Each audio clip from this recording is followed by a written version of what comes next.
La ville d'Agadez en elle-même, c'est une histoire. Vous allez trouver des trésors. L'industrie culturelle au Niger, elle est morose. Les projets ne sont pas en train de naître. Par exemple, tu peux dépenser 70 millions pour organiser ton événement. Bonjour à tous et bienvenue dans l'Astuce, l'émission qui parcourt les idées et les astuces de l'entrepreneuriat pour aider chacun à réussir dans ses projets.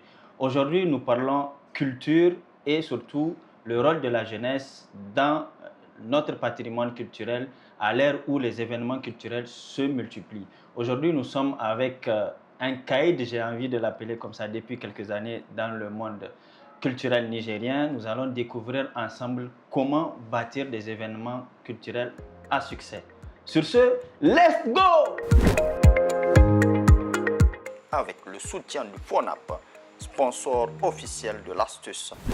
Abdurrachid Mega, dit à la dame Mega, bonjour et bienvenue dans l'Astuce. Bonjour Dandare, c'est un plaisir pour moi d'être sur ton plateau. Le plaisir est partagé. Alors aujourd'hui, vous l'avez compris, on va parler de culture, surtout d'événements culturels, un peu d'audiovisuel aussi, puisque on vous a connu par là. Alors, comment est-ce que vous vous êtes retrouvé dans l'univers de l'audiovisuel, puis de l'événementiel culturel? Comment je me suis retrouvé dans l'univers de l'audiovisuel? Moi, à la base, je suis quelqu'un qui aime raconter les histoires. Et tu vas voir, parmi mes amis, avant, quand j'étais un peu plus jeune, tout ce que je fais quand on est à la fada ou quand on est entre amis, je suis le gars qui raconte des histoires. Quand je raconte à mes parents, frères, amis et tout, je raconte des histoires. Donc, c'est en cela que c'est comme ça que ça a commencé. Je racontais beaucoup d'histoires et ma rencontre avec mon oncle Dingare Mega a été déterminante. Dingare Mega père? Oui, Dingare Mega père, oui, exactement. Donc, parce que je partais en vacances chez lui quand j'étais beaucoup plus jeune. Avant, il était jusqu'à Harobanda à ce moment-là. Donc, je partais en vacances chez lui et tout. Donc, il est vraiment parmi les gens qui m'ont vraiment inspiré pour embrasser ce monde-là. Et après j'ai dû, on va dire, faire un concours de scénario ici sur le plan ouest africain et j'ai écrit une histoire, j'ai envoyé, heureusement j'ai été sélectionné pour cette formation-là. Donc c'est comme ça que je me suis retrouvé dans le monde de l'audiovisuel. Je suis allé au Bénin, j'ai fait une vraie formation dans le monde du cinéma. Je suis revenu à Niamey, donc ça m'a imprégné. J'ai postulé pour une formation aussi au Centre culturel américain. À l'époque, on était, je crois, 5-6 et c'est là où j'ai rencontré Moussa Dingray aussi, qui nous a donné cette formation-là. Et ça a fait que vraiment mon premier film, enfin mon deuxième film, parce qu'à Cotonou, j'ai fait un film. Et mon deuxième film était sorti de cette formation. J'ai fait le Clap Ivoire avec ce film-là et tout. Donc vraiment, je me suis, je sais pas, c'est quelque chose que j'ai grandi avec. Ensuite, j'ai eu une trajectoire assez, on va dire, chanceuse qui m'a permis de rencontrer les bonnes personnes au bon moment et qui m'ont mis sur les bonnes rails. D'accord. Mais après, comment est-ce que vous vous êtes retrouvé dans l'événementiel culturel? L'événementiel culturel, en vrai, c'est que même pendant que je faisais cela, donc j'assistais à l'organisation de certains événements avec les Djingaray. Quand il s'agit d'organisation, de projection, j'étais beaucoup plus concentré dans le domaine du cinéma. Et en vrai, l'art et culture, c'est quelque chose que j'adore. Même à ce moment-là, les gens me demandaient, mais je me rappelle en première, deuxième année de l'université, mon habillement était vraiment beaucoup plus culturel et tout. Donc, il y a des habillements que je portais que les gens ne comprenaient pas. Tu vois, par exemple, tu vois, non? Donc, moi, je portais ça. Exactement, voilà. Donc, c'est des choses comme ça que je portais et tout. Je portais. C'est un habit de notre culture. Ça nous appartient et tout. Et quand je pars à l'université, souvent avec, ou bien à ETEC, avec, les gens me regardent. Mais en vrai, je suis du domaine de la culture et pour moi, l'événementiel, c'était vraiment une trajectoire que j'allais prendre parce que je pense que c'est une branche de la culture et j'ai appris avec des personnes qui sont dans l'événementiel à organiser l'événement avec eux. C'est pour ça que aujourd'hui aussi, je continue à organiser 2-3 événements depuis 2000. lancement, on va dire, les gens 21, m'ont connu 22. beaucoup plus avec Talmamoumou. C'est ça. Mais avant Talmamoumou, il y a des petits événements aussi qu'on organise, Tout à des fait. petites formations. Tout à tout fait. ça. D'accord. Alors, aujourd'hui, pour ceux qui nous regardent, c'est qui Aladdin Mega? Ah, mais Aladdin Mega, c'est moi, Abdrachid Ahmed Sanda Mega.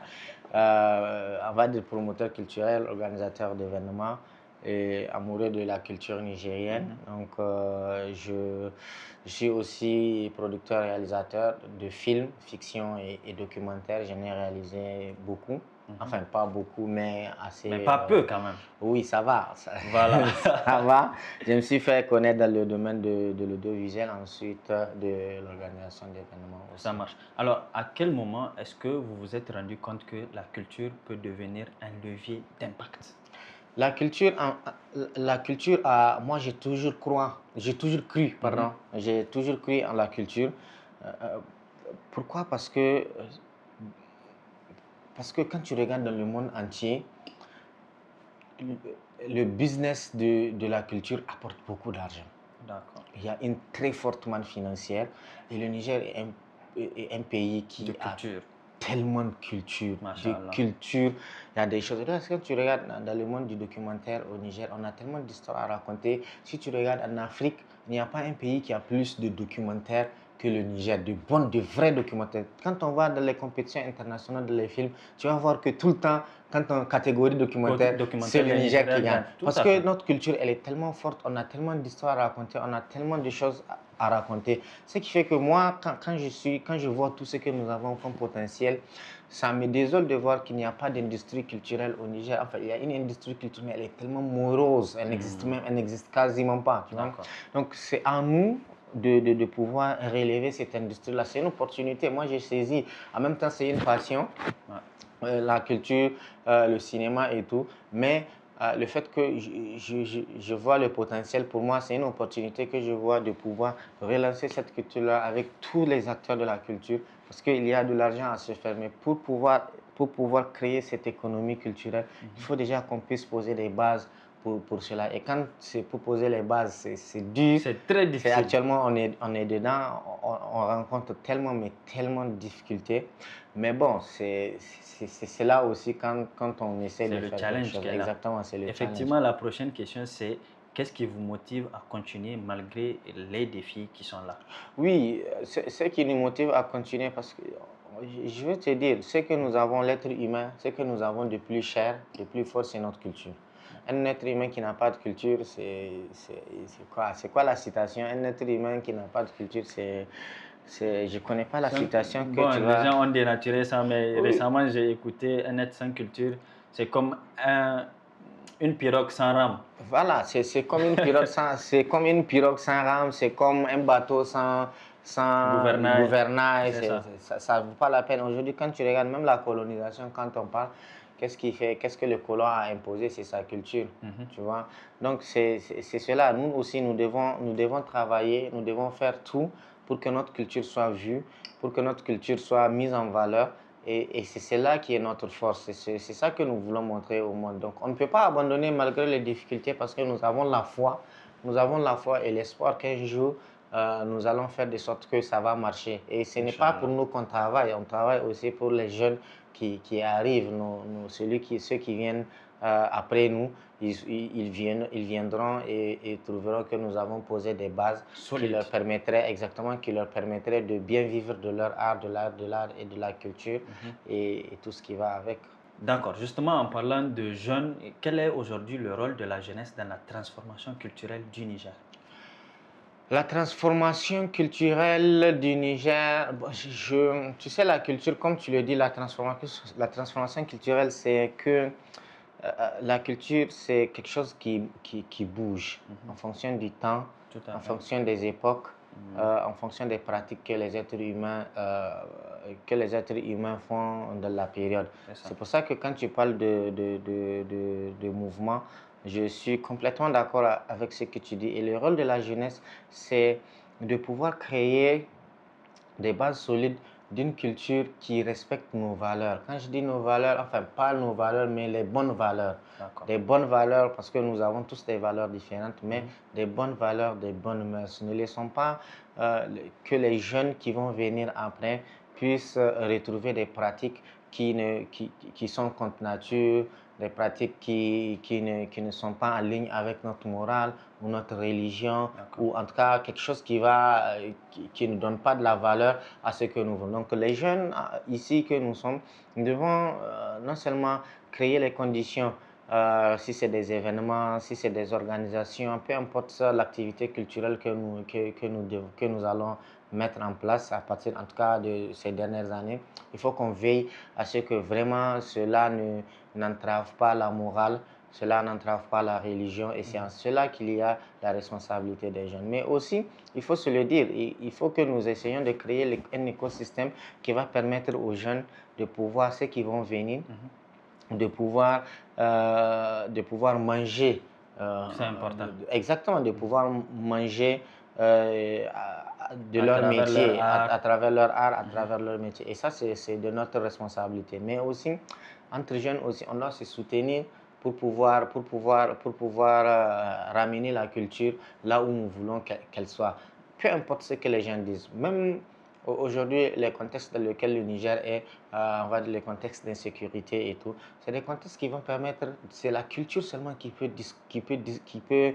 comment on appelle ça, qui peut jouer un rôle très important dans la résolution de certains problèmes. Aujourd'hui, un gars comme Altesse, il fait des slams, il parle de paix, il fait des sensibilisations. Altesse, je ne lui fais pas de la pub, mais Altesse, il est écouté au fond du Niger, partout, dans les régions de Tillabéri, il est écouté.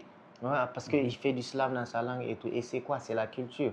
Tu vois, donc c'est vraiment, je pense que c'est sur des choses comme ça qu'il faut se baser, parce que la culture, elle est au socle, c'est le rond-point de tout ce que nous voulons faire.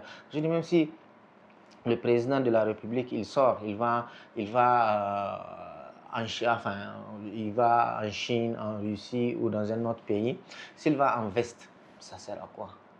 Il va trouver des gens qui sont en veste. Mais imagine, il part en grand boubou, bien taillé, machin, ce que nous avons ici chez nous. C'est beau, c'est magnifique. Et c'est culturel. Et c'est culturel, comme le dit un big up à grand frère. À Wazir. Exactement, ouais. Tu vois. Donc c'est ce que je veux dire, c'est que nous avons tous la responsabilité de faire la promotion de notre culture, des valeurs que nous prônons, surtout des bonnes valeurs que nous prônons. Et c'est en cela que la jeunesse est importante, enfin le rôle de la jeunesse est important dans la promotion de la culture. D'accord, super. Alors merci beaucoup. Vous avez parlé un peu plus tôt d'industrie culturelle. Comment voyez-vous l'évolution de l'industrie culturelle et créative au Niger? L'industrie culturelle et créative au Niger, aujourd'hui, elle est quasiment inexistante, malheureusement. D'accord. Et dans les prochaines années? Elle est inexistante parce qu'on n'a pas eu de base, on n'a pas eu de base solide depuis les années antérieures. On ne s'est pas adapté à l'économie. Au début, c'était des cassettes. Donc, quand tu arrivais à enregistrer tes cassettes ou tes CD, tu peux vendre et tout. Tu sais combien tu as vendu, tu sais comment tu... Mais maintenant, avec le numérique qui est venu, il faut que les gens s'adaptent. Et s'adapter, c'est comment? Il faut créer les conditions pour que les gens puissent vendre ce qu'ils produisent. Nous n'avons malheureusement pas aujourd'hui au Niger un site de streaming payant. Déjà, tu vois? Et ici, nous avons certainement des sites de streaming payants, que ce soit en film ou en musique. Par exemple, en musique, des trucs comme Apple Music ou autres. Par exemple, ces artistes, si par exemple, toi, Dandere, tu crées Niger Music ou quelque chose comme ça, un site de streaming de musique, et que tu signes avec des artistes, plus le nombre, tu crées les conditions pour que, par exemple, moi, ton album, si moi je suis un artiste et que mon album sort sur ton site internet, et que l'album, par exemple, l'abonnement, pour prendre l'abonnement, il faut payer par exemple 500 ou 1000 francs le mois pour l'abonnement. Et le nombre de fois que le film, la vidéo est streamée, il y a de l'argent qui rentre. C'est comme ça qu'on commence à créer une industrie qui est. Donc il faut qu'on commence à nous adapter, mettre en place les systèmes qui nous permettent de vendre, que ce soit des films, des vidéos, des machins, les billetteries. Il faut que les gens s'habituent à créer Il faut que les gens s'habituent à acheter des tickets quand les gens organisent des événements aussi. Parce que la gratuité ne paye pas, ne fait pas tourner ça nourrit pas l'homme. Ça nourrit pas l'homme. Parce qu'il faut comprendre que quand quelqu'un organise un événement, par exemple, tu peux dépenser 10, 15, 20, 30, 40, 50, 60, 70 millions pour organiser ton événement. Donc, la moindre des choses, si les gens qui veulent venir, parce que tu ne peux pas obliger les gens à venir, mais si les gens qui veulent venir pour aider l'organisation à grandir, il faut qu'ils achètent leurs tickets, pas payer les tickets. Moi, aujourd'hui, souvent, il y a des gens, tu vas voir des grands DG, je le dis, je me balance, les grands DG qui veulent qu'on leur donne des cartes d'invitation alors qu'ils peuvent acheter. Tu vois, donc moi je dis toujours, quelqu'un qui trouve que c'est inutile d'acheter ta carte, ton ticket d'entrée, ne mérite pas que tu lui donnes une invitation.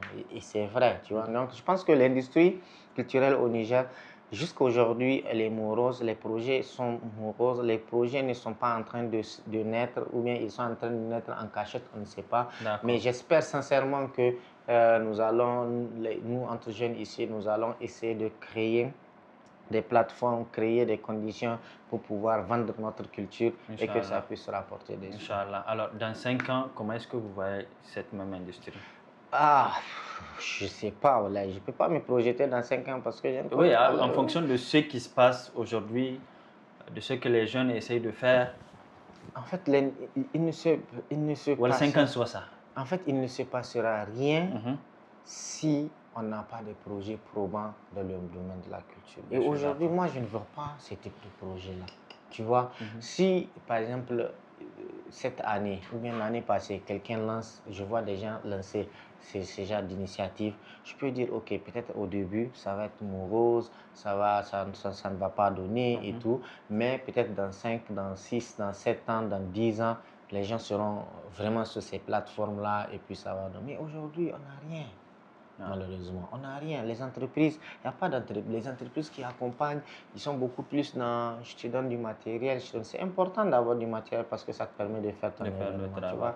Donc maintenant, c'est comment faire de sorte que les entreprises voient l'importance de la com que tu leur offres. Et toi-même, il faut que tu sois sérieux dans la com que tu offres pour la personne. La personne peut t'accompagner aujourd'hui et si tu ne tiens pas promesse de ce que tu fais, la personne ne t'accompagne plus. C'est clair. Tu vois, donc il faut que nous-mêmes, organisateurs d'événements, on soit sérieux dans ce que nous proposons à nos partenaires et que l'État aussi ait une politique assez ouverte pour le domaine de la culture. Cela permettrait d'injecter de l'argent dans la culture parce que nos milliardaires ne jetteront jamais de l'argent dans la culture. Et c'est haram, pour beaucoup, c'est haram.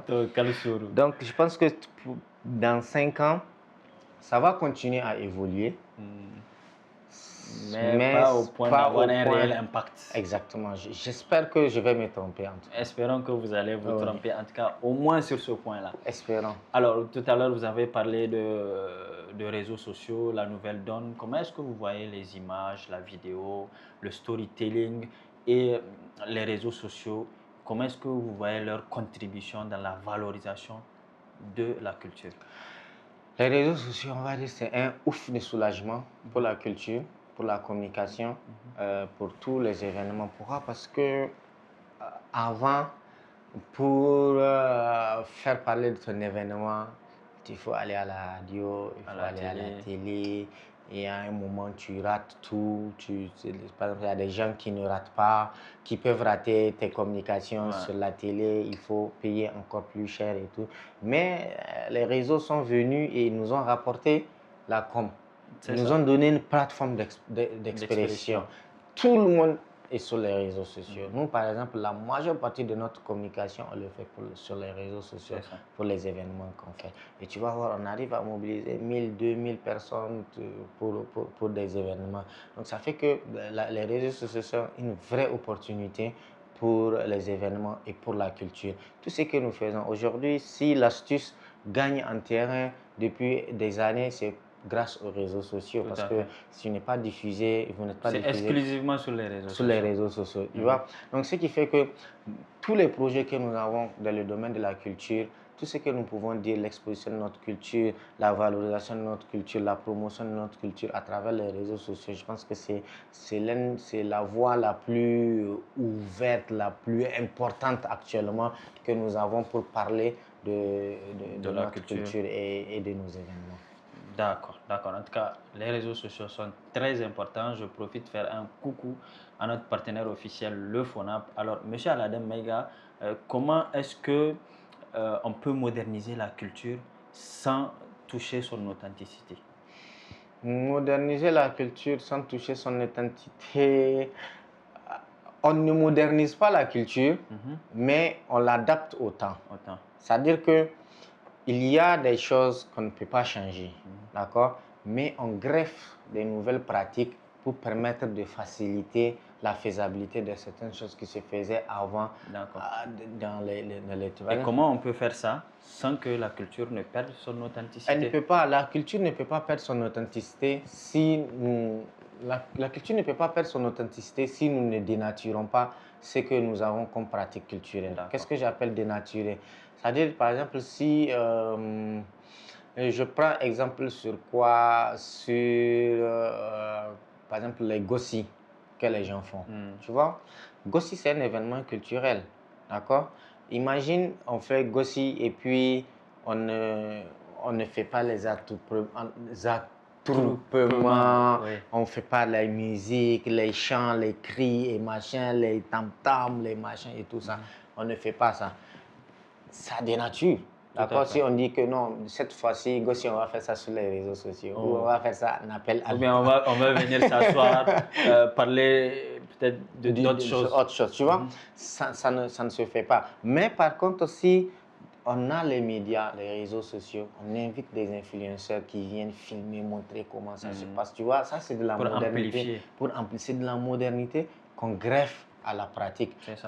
Parce qu'avant, pour voir, il faudrait que Télé Sahel vienne filmer. Ou même se rendre sur le lieu. Ou bien se rendre sur le lieu. Mais aujourd'hui, c'est sur place. Il y a des lives, il y a des machins qu'on fait pour que ça puisse se faire. Donc, je pense que la modernité n'est pas mauvaise en soi si elle ne dénature pas, la pratique. Cadrée. Voilà, si elle ne dénature pas la pratique en tant que telle, la pratique culturelle en tant que telle. Elle est venue pour améliorer certaines choses, quelque chose. Si la personne doit voyager pour aller faire ses pratiques culturelles. Aujourd'hui, tu ne vas pas, tu vas pas aller en âne, en dos d'âne ou en machin, comment on appelle ça. On peut toujours faire ça, hein, mais ça va prendre le temps et la tout. fatigue que ça prendra Exactement, D'accord. c'est tout cela aussi. Et tu vois, par exemple, si tu regardes lors des bianou, lors du bianou et machin, aujourd'hui, les couleurs que les gens composent pour faire les maquillages, tu n'as plus besoin d'aller en brousse chercher des pigments, machin et tout ça, parce qu'on peut acheter on peut même acheter en ligne, on peut acheter ici des couleurs sur lesquelles on peut travailler, utiliser et qui ne sont pas dangereux pour la santé. Vraiment, je pense que la modernité, elle vient juste ajouter quelque chose de beau sur la culture, mais faisons tous attention à ne pas, en essayant d'apporter de la modernité, dénaturer la pratique culturelle. D'accord, merci beaucoup. Alors, selon vous, quelles sont les erreurs des créateurs sur les sujets culturels? Les erreurs, c'est fondamentalement ne pas faire des recherches pour être très informé sur une pratique culturelle ou un événement. Parce que facilement, tu vas aller dire du n'importe quoi. C'est ça. Et quand tu dis du n'importe quoi, tu changes. La principale erreur, ce n'est pas se renseigner, ce n'est pas s'adresser à des personnes qui, depuis des années, connaissent la chose.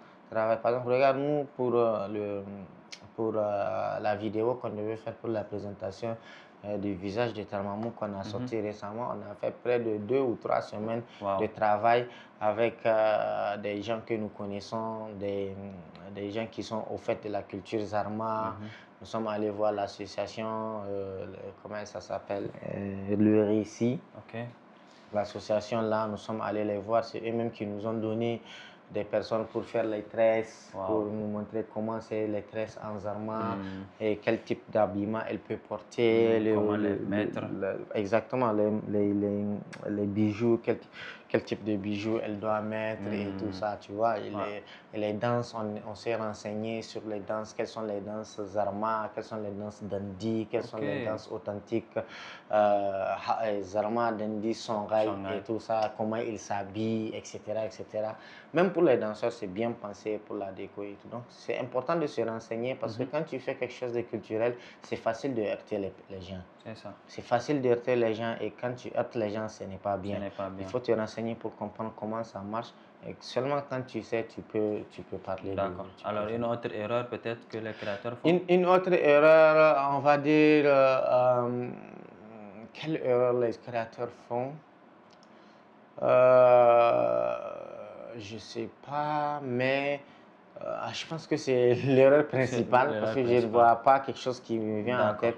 Quand tu ne te renseignes pas, quand tu ne demandes pas, quand tu ne demandes pas. Il faut avoir les bonnes informations. Exactement, il faut avoir pour chaque créateur, par exemple, pour un photographe, si tu dois travailler sur un truc culturel, il faut vraiment te renseigner avant de travailler sur cela. C'est fondamental. Alors, merci beaucoup.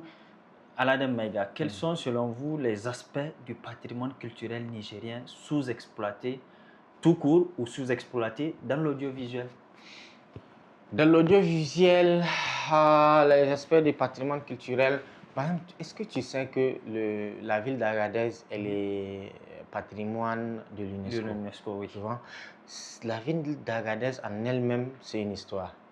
Il y a des quartiers de la ville d'Agadez que personne ne doit, c'est-à-dire les habitants, quand la maison a un problème, c'est l'État normalement qui arrange. Et c'est un fonds que l'UNESCO a mis exactement pour cela. Parce que ces maisons doivent rester comme ça. Puisqu'ils sont un patrimoine mondial. Tu vois? Donc, il y a beaucoup de gens c'est un sujet de documentaire. C'est un sujet de documentaire. Il y a beaucoup de gens qui ne savent pas. Tu vois? Il y a des sites culturels ici au Niger. Il y a des gens qui ne sont. Vous savez, les peintures rupestres. Il y a des peintures rupestres de l'autre côté, à Agadez, de l'autre côté, là, comment on appelle, vers Timia, machin et tout. Il y a des peintures rupestres qui sont là-bas que les gens ne connaissent pas.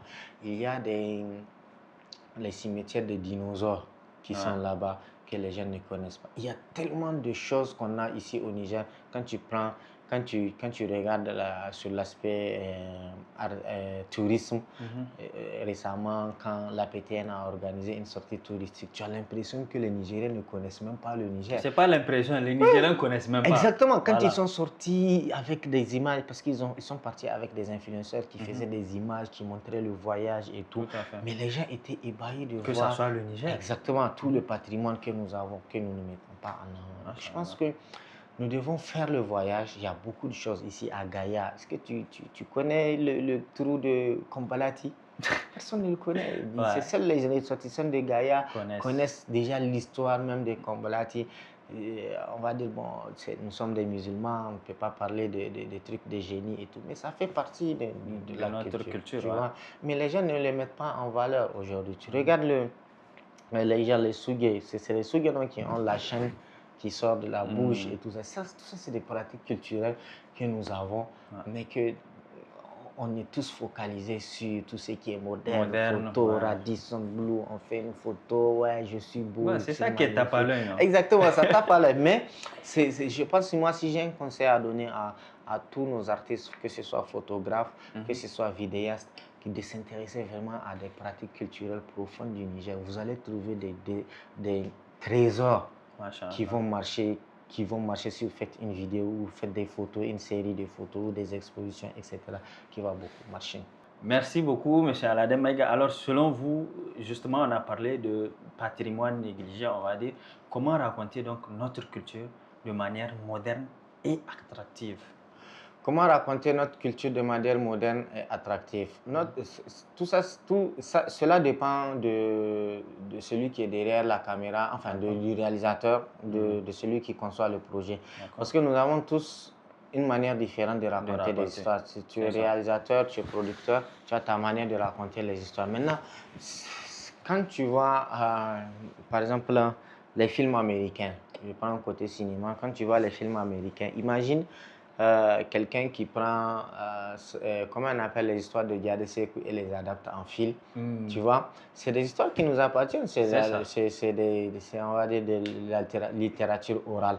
Maintenant, imagine un réalisateur nigérien assez expérimenté et fort pour adapter ça en film avec tout ce qui est mis en scène, tout ce qui est effet visuel, avec les moyens qu'il a pour mettre à main. Imagine comment ça va, ce que ça va donner. Ça va donner. Ce sera extraordinaire. Donc, la chance que nous avons aujourd'hui, c'est que tout ce que nous avons comme matériel production audiovisuelle a été démocratisé. Aujourd'hui, si tu as besoin de telle caméra, il suffit de commander en Chine. En une semaine, ça vient en Amérique. Si tu as besoin de tel matériel, si tu as les sous, tu commandes, ça vient et tout ça. Donc, peut-être c'est la formation. Il faut se former pour savoir utiliser certaines choses, tout ce que nous avons comme chance. De les mettre de l'avant. Donc, pour cela, il faut vraiment qu'on trouve la meilleure manière de mettre en valeur ce que nous avons, de lui donner la valeur qu'il mérite.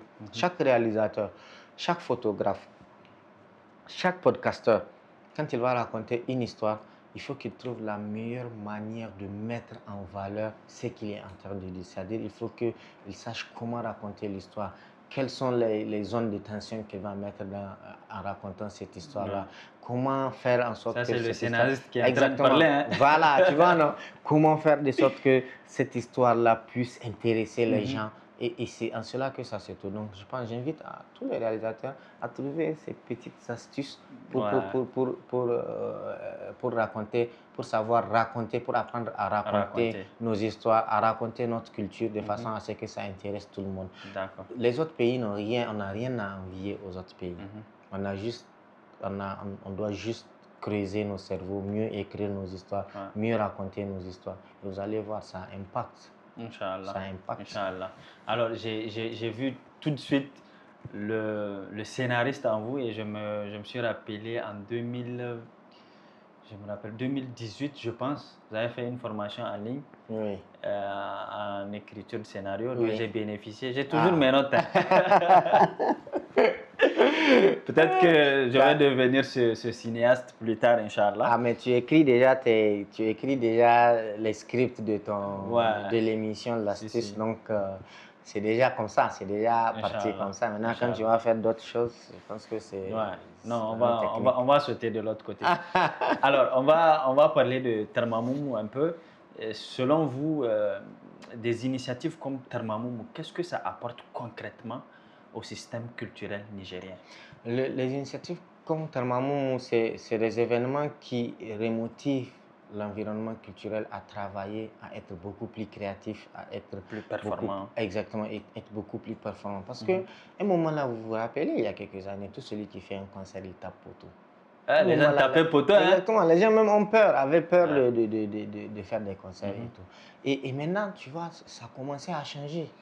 Parce que les gens, ils font des bonnes productions, ils se forcent à faire des bonnes productions. Ils se disent qu'il y a peut-être une nomination à la fin. Qui va venir après. Même si la personne ne reconnaît pas, même si la personne dit qu'elle, non, c'est pas pour ça. Même pour nous, l'essentiel, c'est de redynamiser, de remettre les artistes au travail, qu'ils puissent à tout moment se dire que, OK, à la fin de l'année, il y a une récompense que je peux avoir, qui reconnaît le travail que je suis en train de faire. Et ça, pour nous, il n'y a pas meilleur salaire que de voir l'environnement culturel évoluer et grandir. Mais en dehors de ça aussi, des événements comme Termamoumou, tu sais, nous ne nous arrêtons pas uniquement à la célébration. Nous avons aussi la formation. Tout à fait, depuis l'année passée. Depuis l'année passée, nous avons la formation. Donc, nous essayons aussi d'impacter l'environnement culturel à travers des formations que nous faisons pour 90 jeunes dans différents comment on appelle ça, métiers d'art, que ce soit en production, que ce soit en photographie, en peinture, etc., etc. Donc, je pense que l'impact que nous voulons, nous sommes en train de l'avoir aujourd'hui. On a 105 nominés, par exemple, cette année. C'est énorme. Alors que les années antérieures, on avait 47. On est passé à 85, maintenant on est jusqu'à 105. Il ne faut pas atteindre le 1000 rapidement. Exactement, parce que les gens travaillent. Et quand les gens travaillent, On est obligé, souvent on est là, tu vas voir la différence, c'est juste un clip, c'est 2 clips, il faut choisir qu'est-ce qu'on doit, oui, qui on doit prendre, qui on ne doit pas prendre. Au début, on ne voulait pas dépasser 5 par catégorie, mais il y a des catégories, on est obligé de dépasser 5. Wow. Tellement les gens travaillent. Tu vois. Super, et ça, c'est super. l'objectif que nous voulons. Plus les gens travaillent, plus Termamou va vivre et plus notre culture aussi va vivre. Inch'Allah. Justement, en parlant de faire vivre la culture, comment un événement culturel peut changer l'image d'un pays? L'événement culturel, c'est les grands événements culturels, par exemple comme Tamamou, c'est des vitrines pour le pays. On ne peut pas se permettre de faire du n'importe quoi, de présenter notre pays de façon archaïque, de façon pas jolie. Tu vois? Parce que regarde sur les réseaux, on est en live sur les réseaux. Souvent, on a près de 100 000 personnes qui sont en ligne, qui regardent.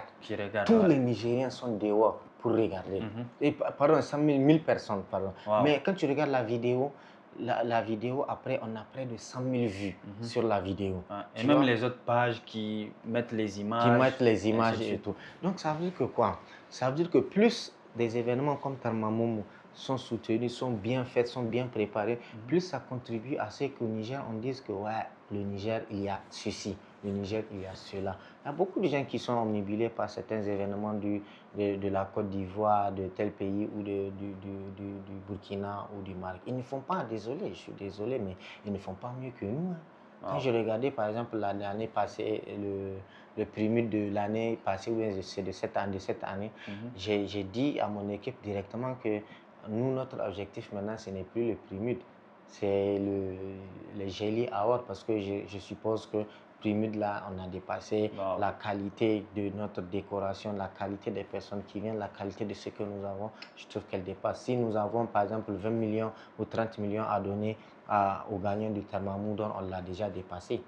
Tu vois? Donc, c'est des choses comme ça. Je pense que ces événements sont une vitrine pour le pays et c'est ça notre devoir de bien les faire pour que les gens puissent voir que nous, ce qu'on fait au Niger, on le fait bien. D'accord. Alors, on a parlé de l'industrie culturelle. Est-ce que vous pensez que l'événementiel culturel seul peut devenir un moteur économique? Non. D'accord. L'événementiel, c'est une composante de l'environnement économique, culturel du Niger, ou bien enfin de le monde entier d'un pays. Tu vois? L'événementiel, c'est juste une composante. Mais pour que ça marche, il faut que toutes les composantes soient actives. Tu vois? Donc l'événementiel ne peut pas être uniquement le moteur. D'accord. Alors, selon vous, aujourd'hui, quel est le plus grand défi dans l'organisation d'événements au Niger? Le plus grand défi, c'est la maîtrise de soi. C'est vrai que l'année passée, vous avez failli abandonner le projet Termamou. Bien sûr, on n'a pas failli abandonner, mais c'est difficile. C'est difficile, il n'y a pas de moyens financiers pour aider les événements culturels, les organisateurs d'événements culturels. On se débrouille fort, souvent c'est à une semaine que nous arrivons à débloquer certains sous, souvent c'est à 3 jours de l'événement et tout. Et imagine toute la trajectoire, comment préparer, parce qu'il faut payer tout le monde. Il faut payer tout le monde, il faut faire beaucoup de choses. Et tout cela font que ça revient toujours à l'économie de la culture. Il faut qu'on arrive à mettre une économie assez solide qui permettrait à tous les organisateurs d'événements de pouvoir s'enlever ce stress financier qui les empêche d'organiser les événements. Donc le plus grand défi, comme je l'ai dit, la patience, le mental pour supporter certaines choses, pour supporter certains abandons, certains mensonges et tout. Mais après ça, il y a aussi le côté financier qui est là, qui est indéniable, parce que pour organiser un grand événement, il faut donner beaucoup d'argent. C'est pas sorcier. C'est pas sorcier. C'est humain. Bien sûr, si tu veux organiser un grand événement, il faut payer, il te faut beaucoup. Si un grand événement, il faut de l'argent. Il faut de l'argent. Surtout si on veut que ça soit pérenne. Bien sûr, il faut de l'argent. Tu ne peux pas faire travailler les gens gratuitement. Tout ce que tu vas faire, même, comment on appelle, le kaki et la bâche qui est derrière nous, tu l'as acheté. L'impression, ça t'a coûté de l'argent. Imagine.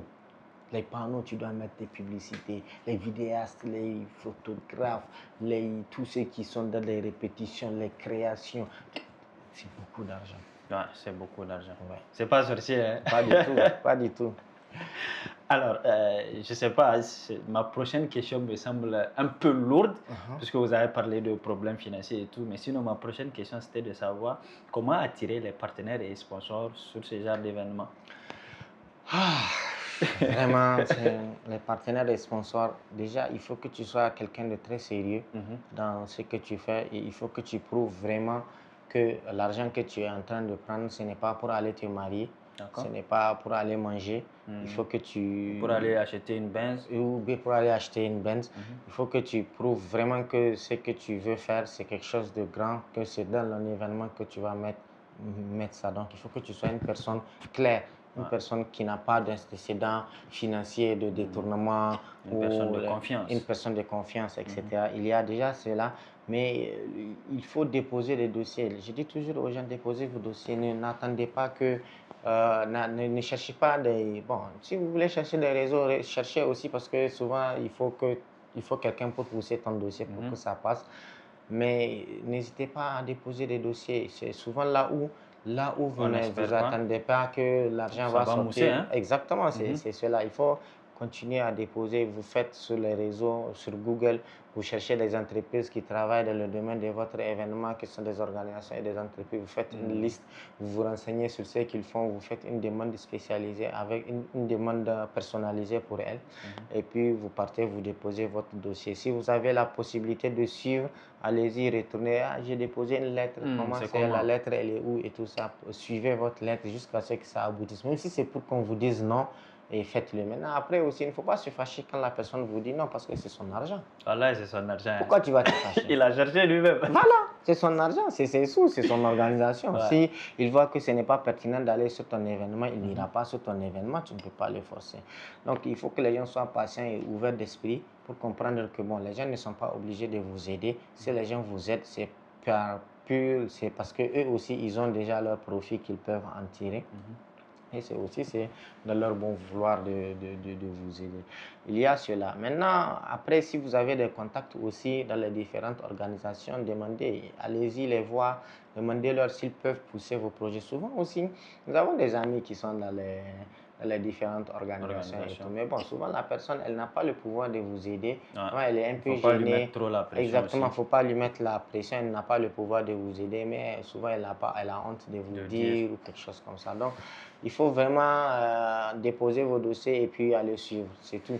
Mais n'hésitez pas aussi, par exemple, à des foires comme la foire de l'emploi, d'aller rencontrer des partenaires. Si vous avez une foire où vous savez qu'il y a des partenaires, des organisations qui sont là-bas, il faut aller, vous les rencontrer, vous leur dites, ah oui, moi je suis tel, parce que c'est les seules occasions que vous avez de rencontrer des patrons. Directement. Exactement, directement. Allez les voir avec vos papiers, votre événement, vous expliquez, vous demandez un rendez-vous, vous partez. En tout cas, c'est plus vous cherchez vos détails, vous démarchez les partenaires, plus vous pouvez en avoir. Mais nous tous, on est en galère. Aujourd'hui, on a combien de partenaires?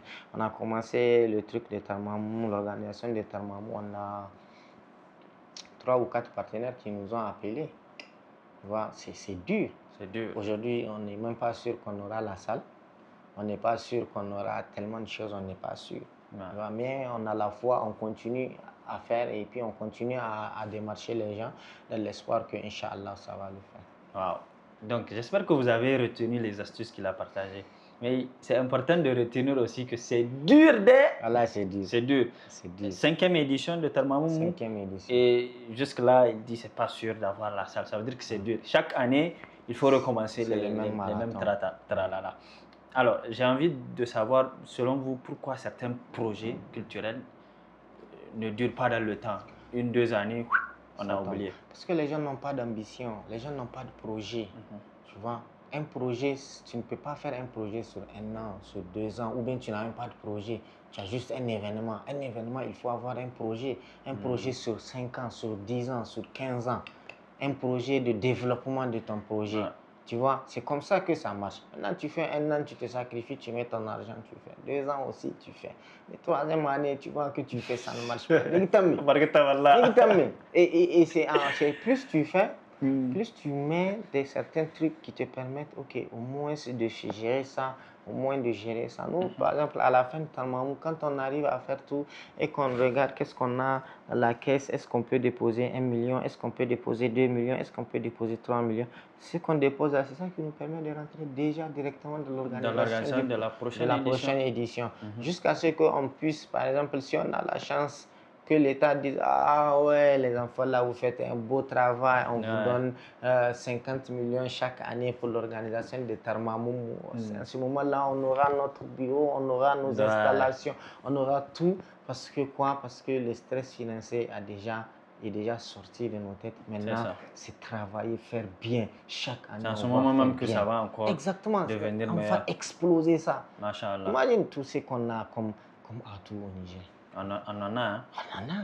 Et puis moi, j'ai la foi que peut-être l'épisode là va tomber dans les mains de Baba Chani. Espérons. Pourquoi pas? Et il va décider de donner plus de 50 millions. Qui sait? Espérons. Voilà. Bon, en ce moment, il ne faut pas oublier la part de l'astuce. C'est toi qui as raison. Toujours. Alors, un conseil pour un jeune ou des jeunes qui veulent lancer un événement culturel et créatif. Le conseil que je leur donne, c'est déjà d'avoir un projet, de mettre le projet sur papier. Écrivez tout ce que vous voulez faire, écrivez-le sur papier, formez-vous, apprenez à écrire des dossiers pour vos projets parce que c'est très important. Il y a beaucoup de gens qui ne savent pas, ils pensent qu'écrire un projet d'un événement, ça peut finir sur une seule page et puis ils vont aller déposer. Ou bien ça peut se faire en 2 heures de temps. Non. Écrivez, travaillez votre dossier, rendez-le beau et tout avant de le déposer. Maintenant, essayez de trouver les moyens. C'est-à-dire quand tu fais au Niger, malheureusement, les gens ne t'accompagnent pas facilement. Non. Quand tu fais ton projet, fais ton budget normal et tout. Normalement, c'est dont j'ai besoin. Mais à côté, fais un budget. Un budget minimum, quoi. Un budget. En cas. Voilà, un budget minimum que tu sais que peu importe X ou Y, je peux réaliser ça. Par exemple, si tu as des impressions, tu dis, ok, je vais aller voir Iman. Comme ça, ils vont me faire, par exemple, une réduction de 50%, une réduction de 60% en échange d'un partenariat, etc., etc. Donc, c'est comme ça. Si tu veux des photographes, tu les appelles. Ah, mes amis, s'il vous plaît, aidez-moi. Donnez-moi telle chose. Je peux vous donner telle somme. Il y aura des gens qui vont accepter. Il y aura des gens qui ne vont pas accepter. Moi, par exemple, je suis tellement reconnaissant à tous les photographes du Niger qui, pour Tarmamou, imagine la première édition, je n'ai pas donné un franc aux photographes. Je les ai appelés, j'ai dit, Wallah, je n'ai pas d'argent. S'il vous plaît. Ouais, je me rappelle. Tu vois? On était plus de 3 photographes. Hein? Plus de 3, vous étiez au moins 7 c'est pour ne pas mentir. Parce qu'il y a quoi. Il y avait tellement de photographes qui étaient là et c'était extraordinaire. Je te dis une anecdote. Frédéric Péchaud, qui a Magic Art. Oui. Jusqu'à aujourd'hui, je travaille avec lui. Il m'a fait le son gratuitement. Même frais de carburant, il n'a pas pris. Même frais de carburant. Imagine. C'est énorme, ça. C'est énorme. Il a fait la sono. Tu vois. Donc, c'est pour te dire, c'est pour dire aux jeunes, essayez d'être des personnes correctes. Allez voir les gens, discutez avec eux. Discutez avec eux. Essayez de voir qu'est-ce qu'ils peuvent faire pour vous et tout. Et soyez honnête avec ces personnes. Aujourd'hui, moi, Fred, je ne peux pas. Même si j'ai un financement de 150 millions, je ne sauterai jamais Fred. Je préfère lui donner l'argent pour aller renforcer son matériel, pour faire le travail, que d'aller prendre une autre personne. J'allais te dire quelque chose, mais je ne vais pas. Faut dire. Non, c'est pas bon. Faut dire. C'est pas bon. Faut dire. Faut dire. Je vais te donner l'autre. C'est pas bon. Non, faut dire non. On est dans l'astuce. On partage les astuces et les conseils. Non, c'est pas une astuce. Oui, dans ça, quelqu'un va avoir conseil. Tu vois, donc je pense que les jeunes doivent être beaucoup plus patients et puis être dans l'action. Soyez dans l'action, travaillez dans ce que vous êtes en train de faire. Ne restez pas sur « ouais, moi je veux faire ça, moi je veux faire ça ». Non, c'est parce que je n'ai pas les moyens. Non, tu mens, frère. Parce que tu n'as pas la motivation de faire. Les moyens, c'est quand même Dieu a dit « il faut t'élever, lève-toi, je t'aiderai ». C'est ça, non? Aide-toi, je t'aiderai. Donc, c'est-à-dire que si tu ne te lèves pas pour poser des actions vers l'atteinte de tes objectifs, comment tu vas atteindre ces objectifs? Nous, magiciens, nous. Astémé. Astémé. Allah asté. Oh, mais donc, ça Même veut le dire magicien d'Oz ne peut pas faire ça. il ne peut pas. Même les magiciens vont apprendre les sciences occultes. Ouais. Tu vois? Et même pour faire la magie, même, il faut dire des apprendre. formules. Ouais. Tu vois? Donc, ça veut dire que tout ce que tu dois faire, il faut te lever, travailler, bosser, faire tes choses. Et puis, ne t'attends pas à de la magie que les gens vont t'aider automatiquement. Non.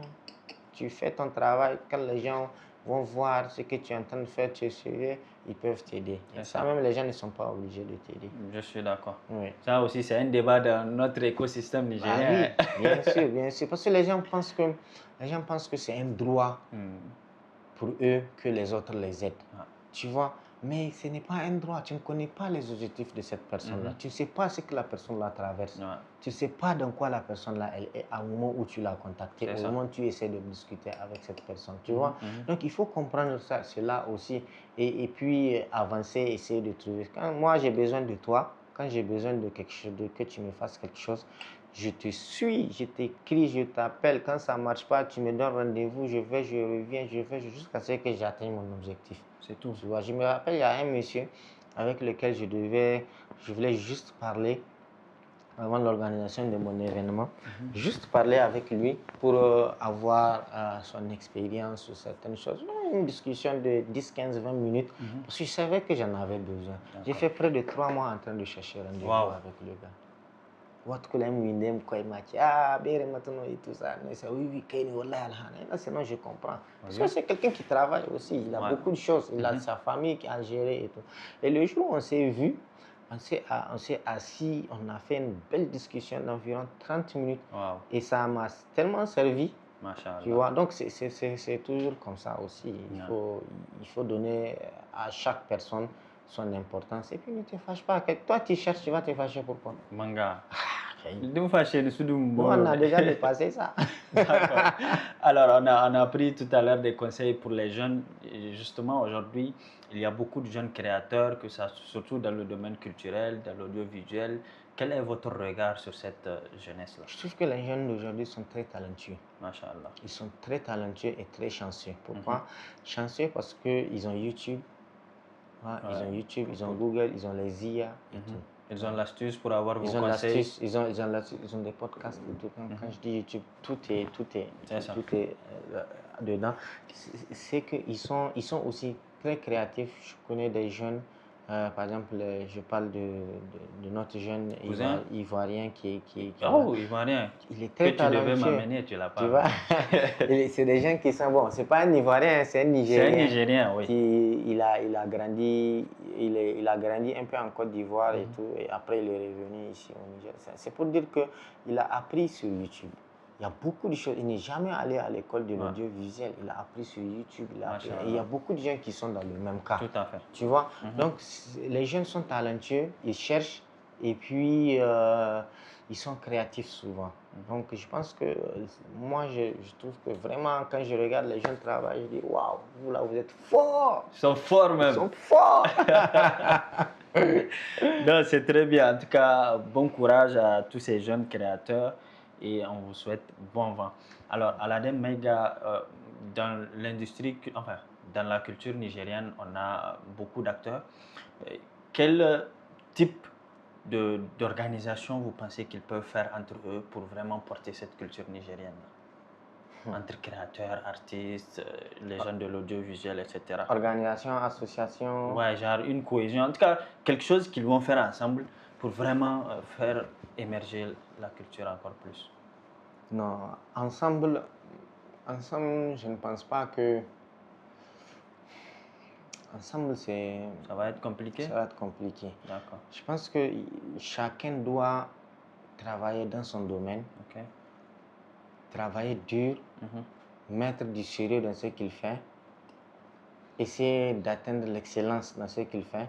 C'est en cela que nous pouvons tous relever la culture nigérienne, chacun dans son domaine. Maintenant, les luttes des différentes associations, il faut qu'on crée des différentes associations de promoteurs culturels, des associations qui permettent vraiment à chacun de pouvoir exprimer son art en cas de souci, en cas de collaboration, qui peut faciliter des collaborations. entre photographes, entre cinéastes, entre réalisateurs, entre, je sais pas, vidéastes, entre podcasteurs, entre, etc., entre peintres et autres pour qu'ils puissent faciliter leur collaboration. Il faut que les gens arrêtent de croire qu'ils sont en concurrence. Vous n'êtes pas en concurrence. Aujourd'hui, c'est un monde ouvert. Ouais. On n'y a rien sur le terrain nigérien. Regarde par exemple pour les podcasts. On a combien au Niger? On n'a pas beaucoup. Hein. Tu vois, en tout cas, si on n'atteint même pas 10. On n'atteint pas 10. Tu vois, non, c'est ce qui veut dire que le terrain est vide. Il n'y a rien, que ce soit dans le cinéma. Aujourd'hui, depuis quand tu n'as pas entendu un cinéaste nigérien a sorti un long métrage fiction? Ça remonte, hein. Ça remonte.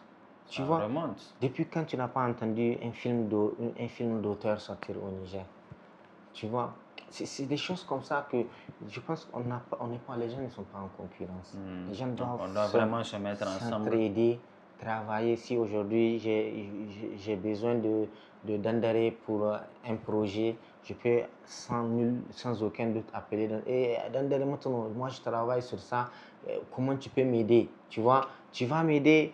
Je sais que tu vas m'aider sur ton travail. Je viens, je te donne un petit truc quand ni taxi, voilà, il faut, ou bien on fait un bon contrat cadre et tout. La preuve, tu as été photographe de Tarmamou. Je sais pas c'était en quelle année. Tu nous as fait un prix forfaitaire pour cela, tu vois. Tu n'as pas imposé on est 1 million, 2 millions, 4 millions ou quelque chose comme ça pour le faire. Et c'est en cela qu'il y a l'entraide qu'on est en train qu'on doit mettre entre nous. Tout à fait. Alors, est-ce qu'aujourd'hui, la culture peut renforcer le patriotisme et le social au Niger? La culture, c'est obligé parce que si nous voulons, comme je l'ai dit, aujourd'hui, il n'y a pas quelque chose qui peut toucher l'être humain que sa culture, que la culture. Tout ce que nous organisons, événements culturels, que ce soit événements culturels, que ce soit musique, que ce soit slam, que ce soit projection de films et tout, les sujets que nous traitons doivent être des sujets qui ramènent quelque chose à la société. Même s'il y a le côté artistique qui doit être vraiment présent, comme on dit, l'art ne donne pas de leçons, l'art ne porte pas de message, il porte un discours. Maintenant, le discours que notre art doit porter, c'est un discours, par exemple, de paix, de cohésion sociale, de patriotisme, etc., etc. Donc, il faut que nous arrivions à trouver la manière de concilier tout ce que nous avons. D'accord. Alors, Aladin Mega, si aujourd'hui, vous devez donner une seule mission culturelle pour la jeunesse, ça serait quoi? Une seule mission? Une seule mission culturelle à réussir. Créer une industrie culturelle forte au Niger. Est-ce que c'est pour les jeunes? C'est pour les jeunes. Ah, oui. Donc, une seule mission pour les plus âgés. Les plus âgés. Les dévanciers, comme on dit. Les dévanciers. Créer les conditions pour permettre aux jeunes de créer l'industrie culturelle. Ouais. Alors, bro.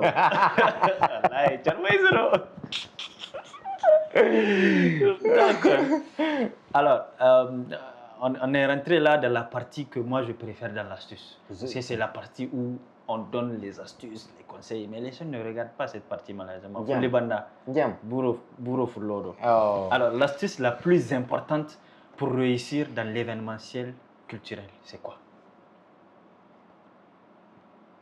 Avoir une bonne équipe. D'accord. Ouais, je vous lis souvent parler de votre équipe. C'est très important. Une très bonne équipe. D'accord. Quelles compétences un jeune créateur doit absolument développer? Créateur de contenu. Peu importe, créateur de quelque chose en tout cas, culturel. Compétences. Si vous voulez spécifier créateur de contenu ou créateur de quelque chose, libre à vous. Je pense que la compétence la plus importante pour un créateur, c'est sa capacité à utiliser son cerveau. D'accord. Peu importe ce que tu vas créer, il faut que tu arrives à le réfléchir. Et si tu arrives à le réfléchir et à le mettre sur papier ou bien à le mettre sur écran avec une telle réflexion que tout celui qui le regarde, il va rester bouche bée. Justement, en parlant de bouche bée, la prochaine question, c'est comment construire un projet culturel qui attire naturellement le public et les partenaires? Comment construire? Il faut chercher le besoin. D'accord. Il faut chercher le besoin. Parce que si tu ne cherches pas un besoin, tu ne peux pas satisfaire les gens. Parce que les gens te suivent parce qu'ils ont besoin de ça. Aujourd'hui, si Tarmamou marche, parce qu'il y avait le besoin. Ouais. Aujourd'hui, moi, la chose qui me fait beaucoup, ce qui est triste, c'est que, imagine tous ces gens qui sont passés, les Pétos, les DLM, Ouais. Outlaw, les machins qui sont Et à passés. leur époque, il n'y avait Il pas y avait un pas événement cela. comme Tarmamou. Il n'y avait pas un événement comme Tarmamou qui peut les récompenser. Ouais. Les tontons, Djingare, Meika, etc., etc. Tu vois? Donc, il faut regarder le besoin. Regarder le besoin dans ton environnement avant de créer quelque chose. D'accord, d'accord. Alors, quel conseil pour un jeune aujourd'hui qui veut valoriser sa culture à travers le digital? Ne parle jamais mal de ton pays C'est très ou de puissant. ta culture. C'est Jamais. très puissant. Peu importe ce que les gens disent, montre toujours le bon côté. Ah, ça me rappelle quand on était étudiant au Burkina Faso. Nous, on part au Burkina, on voit les choses. On se dit, Awaga. Oui. On se dit, mais il ne faut pas voir ce qu'on leur sert là-bas. On leur dit, non, Ouaga, comparé à Niamey, ça ne vaut rien. Je t'assure. C'est ça. C'est vraiment important C'est ça. ce que vous dites. Il faut toujours sur les réseaux, quand tu es créateur, mets toujours en avant ton pays. D'accord. Les bonnes choses de ton pays. D'accord. Alors, quelle habitude ou mentalité vous a le plus aidé dans votre parcours? La discipline. Tout ce que tu fais, il faut être discipliné. Ouais. Discipline, lecture. En parlant de discipline, on a fait un épisode sur la discipline et la motivation, surtout la discipline, la comparaison entre les deux et pourquoi il faut être plus discipliné que motivé. J'espère que tu vas aller regarder cet épisode. Alors, votre définition personnelle du succès, c'est quoi? Vraiment, moi, si mes parents sont fiers de moi et que j'arrive à subvenir aux besoins de mes parents et de ma famille, je suppose que pour moi, je suis très satisfait. Masha'Allah. Vraiment, moi, ma réussite dépend de tout ce que je peux faire autour de moi. Et moi, quand je dis parents, je ne parle pas uniquement de papa, maman, non, je parle de mes amis, je parle de mes frères, de mes soeurs, de ma femme. En tout cas, tout ce que je peux aider, peu importe que ce soit dans ma parole, que ce soit dans mes actes, que ce soit par mes moyens financiers ou techniques, si j'arrive à satisfaire au moins 50 ou 60% des personnes, vraiment, je pense que j'ai une vie remplie. Je suis quelqu'un qui est beaucoup plus satisfait par la satisfaction des autres. Masha'Allah. Ça, c'est un peu une identité africaine, surtout nigérienne. Oui. Et j'espère que vous allez continuer à satisfaire les gens autour de vous. Oui. Alors, Aladem Mega, un dernier mot? Un dernier mot. Déjà, merci de m'inviter. Avec plaisir. À cette émission Astuce. L'astuce, bon, astuce. Il faut dire pourquoi tu veux que je dise l'astuce? L'astuce, parce que j'ai eu la chance de voir la naissance de l'émission. Et je l'ai vu évoluer aussi à travers le temps. Et je te trouve tellement courageux d'organiser, de faire ce podcast-là. Parce que aujourd'hui, c'est parce qu'on est au Niger que c'est toujours lent, Mais dans d'autres pays, l'astuce aujourd'hui, toutes les chaînes voudraient se l'arracher pour avoir que, même si c'est la rediffusion, c'est pour les entrepreneurs. Les entrepreneurs doivent être vraiment calés sur cette émission-là. Vraiment, je te félicite pour cela. Merci et je t'encourage à être vraiment discipliné et dans ce que tu es en train de faire et surtout à trouver les moyens nécessaires pour permettre la pérennisation de l'astuce. Vraiment, je pense que tous les partenaires, que ce soit le FONAP, que ce soit SwissAid, que ce soit la coopération suisse, que ce soit le ministère de l'entrepreneuriat des jeunes et autres partenaires, doivent avoir un regard sur ce que tu es en train de faire parce que c'est important pour les jeunes, c'est important pour l'entrepreneuriat, surtout qu'on est en train de faire la promotion de l'entrepreneuriat ici au Niger. Vraiment, je t'encourage par rapport à cela. Merci. Et pour finir, je remercie vraiment aussi toutes ces personnes-là qui nous aident, qui nous soutiennent, qui ne sont pas, qui ne se fatiguent jamais de nous aider, que ce soit sur les réseaux sociaux, que ce soit par les prières, parce qu'il y a beaucoup de gens qui ils ne te connaissent pas, mais ils prient pour toi. Tout à fait. Ils prient, ils te donnent ils ne veulent pas que quelque chose de mal t'arrive parce qu'ils ont un idéal de toi et nous espérons ne pas les décevoir, Inch'Allah. Merci beaucoup à tous, merci à l'équipe de Tarmamoumou et merci à l'équipe de l'Astuce. Merci à l'équipe de l'Astuce, merci à l'équipe de Tarmamoumou, merci surtout à tous ceux qui nous aident, ceux même qu'on ne connaît pas. Alors nous sommes à la fin de cet épisode. Aladin disait que ça allait être très long et sûrement qu'il a battu le record. Certainement. Ouais, certainement. Alors mesdames et messieurs, merci de nous avoir suivis. Alors une chose est sûre, la culture ne se transmet plus aujourd'hui. Elle se vit, se raconte et surtout à travers sa jeunesse et les projets culturels que nous pouvons développer pour notre pays à travers le monde. N'oublie pas, la prochaine astuce, c'est la semaine prochaine. On se dit à très bientôt. Ciao, ciao!